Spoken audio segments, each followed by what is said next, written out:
Lezzetli İkramlar kanalımdan herkese merhaba. Kanalıma ve mutfağıma hoş geldiniz. Bugün sizlere yapımı çok kolay, enfes bir kruvasan poğaça tarifimle geldim. İnanın yapımı çok kolay. O zaman sizleri daha fazla bekletmeden kruvasan poğaçalarımı nasıl yapmışım? Buyurun tarife geçelim.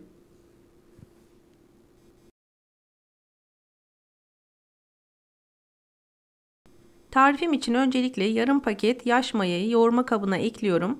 Dilerseniz bu tarifte bir paket kuru maya da kullanabilirsiniz. Hemen üzerine 1,5 yemek kaşığı kadar toz şekerini ilave ediyorum.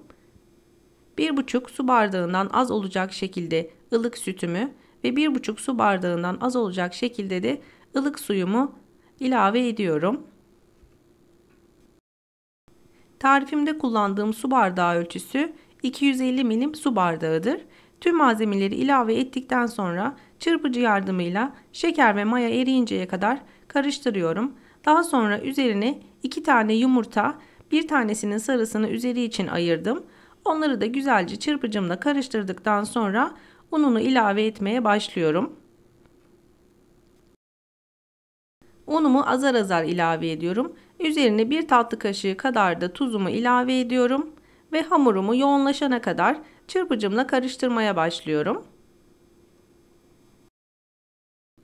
Toplamda 5,5-6 su bardağı un kullandım. Siz ununuzun kalitesine göre, yumurtanızın büyüklüğüne, küçüklüğüne göre un miktarı değişkenlik gösterebilir sizde. Siz ununuzu kontrollü bir şekilde ekleyin lütfen. Yumuşak, ele yapışmayan, orta yumuşaklıkta bir hamur yoğuracağım. Gördüğünüz gibi hamurumu toparladım. Görüntü itibariyle dediğim gibi yumuşak, ele yapışmayan bir kıvamda olması gerekiyor. Şimdi üzerine streçle kapatıyorum. Oda sıcaklığında yaklaşık 40 dakika kadar oda ısısında mayalandıracağım hamurumu. Eğer ki zamanınız yoksa fırınınızı 50 dereceye ayarlayarak da daha çabuk bir şekilde mayalandırabilirsiniz. Gördüğünüz gibi hamurum gayet güzelce mayalandı. Şimdi üzerine açıyorum. Biraz un serpeceğim.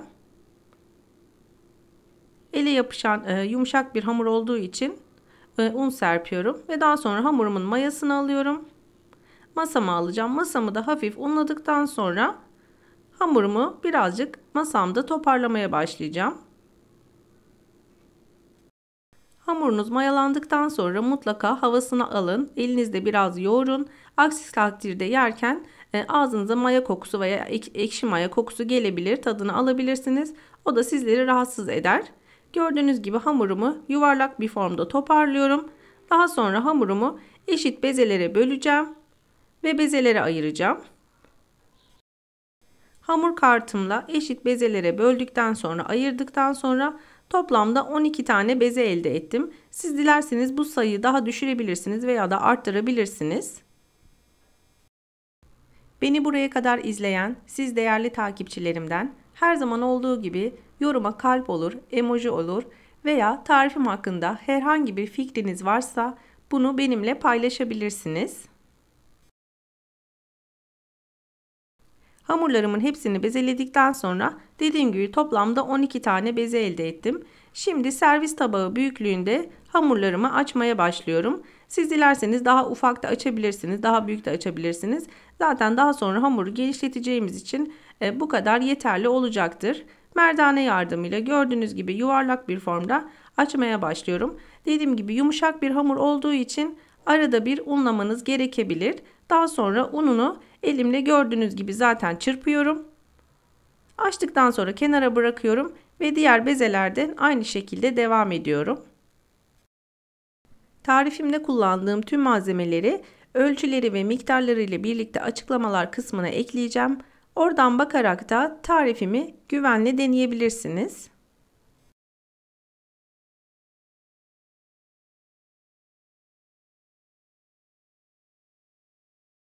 Tüm hamurlarımı gördüğünüz gibi açtım. Şimdi servis tabağıma birer tane koyuyorum ve arasına sürmek için oda ısısında beklettiğim tereyağı hamurun her tarafına gelecek şekilde sürüyorum. Dilerseniz bu tarifte margarin de kullanabilirsiniz. O şekilde de gerçekten lezzetli oluyor. Videolarımda yapmış olduğum tariflerin Elimden geldiği kadar sizlere tüm püf noktalarını vermeye çalışıyorum. Ama yine de aklınıza herhangi bir şey takılırsa yorumlara yazarsanız görür görmez sizlere dönüş sağlarım. Biraz erittiğim tereyağdan da kullanmak istedim. Havalar eğer soğuksa ocağın altında hafif tereyağınızı eritebilirsiniz. O şekilde hamurlarınızın arasına da kullanabilirsiniz. Dediğim gibi hamurun her tarafına eşit bir şekilde kullanırsanız hamurlarınız, kruvasanlarınız daha lezzetli olacaktır. Tüm hepsini üst üste koyacak şekilde hazırladım. En üst koyacağım hamurun üzerine tereyağı sürmeyeceğim. Bu şekilde buzdolabına yerleştireceğim. Buzdolabında da 1 saat kadar tereyağının tamamen donmasını bekleyeceğim. Bu çok önemli arkadaşlar. Lütfen tereyağının tamamen donmasını bekleyin. O şekilde daha rahat ve daha kolay açılacaktır. Ve şimdi de bir poşete koyuyorum. Üzeri kapalı bir şekilde buzdolabında 1 saat kadar, en az 1 saat kadar buzdolabında bekleteceğim. Gördüğünüz gibi buzdolabından çıktı. Yağının yeteri kadar donduğu. Şimdi de hafif masamı unluyorum yapışmaması için. Ellerimle şöyle biraz açtıktan sonra merdane yardımıyla ince olabilecek kadar hızlı bir şekilde açmaya başlayacağım. Dediğim gibi tereyağlı bir tereyağı kullandığım için hızlı bir şekilde açmam gerekiyor. Aksi takdirde hızlı bir şekilde açmazsam içerisindeki yağ erir. Şimdi bir rulet yardımıyla hamurumu önce 4 eşit parçaya, daha sonra diğer 2 parçayı da 2 parçaya, yani toplamda 16 eşit parçaya bölüyorum görmüş olduğunuz gibi. Dilerseniz daha ince parçalara da bölebilirsiniz. Şimdi tam ortasına gelecek şekilde ince bir çizik atıyorum gördüğünüz gibi.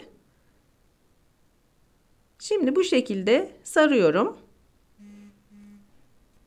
Kruvasanların inceliği, kalınlığı tamamen sizlere kalmış. Daha ince şeritler halinde keserseniz daha küçük kruvasanlar elde edersiniz. Yakından da gösterdiğim gibi gerçekten çok kolay ve çok lezzetli bir tarif. Umarım sizler de tarifimi beğenerek denersiniz. Ben kruvasanlarımı sade bir şekilde yapmayı tercih ettim. Siz dilerseniz çikolatalı veya beyaz peynir iç harcı olarak da kullanabilirsiniz. Ve şimdi de hepsini sardıktan sonra fırın tepsime yerleştirdim. Üzeri kapalı bir şekilde 20 dakika kadar tepsi mayasında bekleteceğim.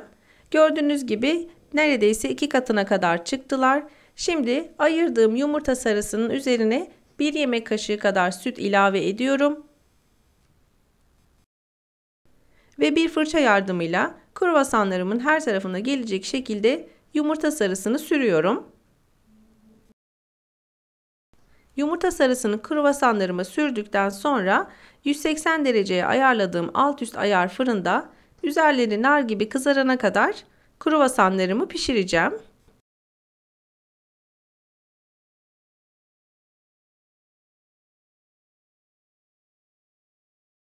Gördüğünüz gibi kruvasan poğaçalarım fırından çıktı. Ne kadar kat kat olduğunu sizler de görüyorsunuz. İnanın çok güzel bir tarif oldu. Çok lezzetli bir tarif. Tarifimi denedikten sonra bana hak vereceğinize inanıyorum. Umarım sizler de tarifimi dener ve beğenirsiniz. Gördüğünüz gibi pul pul kat kat oldu. Tarifimi deneyecek olanlara şimdiden kolay gelsin, afiyet olsun ve şimdi de sizlere doku testi için içerisindeki hamurun nasıl kat kat olduğunu göstermek istiyorum. Umarım sizler de yaptığım tarifi beğenmişsinizdir. Tarifimi beğendiyseniz mutlaka beğen butonuna basıp kanalıma hala abone olmadıysanız şu an kanalıma ücretsiz bir şekilde abone olabilirsiniz. Yanındaki bildirim zilini açarsanız yeni yapmış olduğum tariflerden anında haberdar olursunuz. Videomu izlediğiniz için çok teşekkür ederim. Bir sonraki farklı lezzetli tariflerde görüşmek üzere. Hoşça kalın, sağlıkla kalın.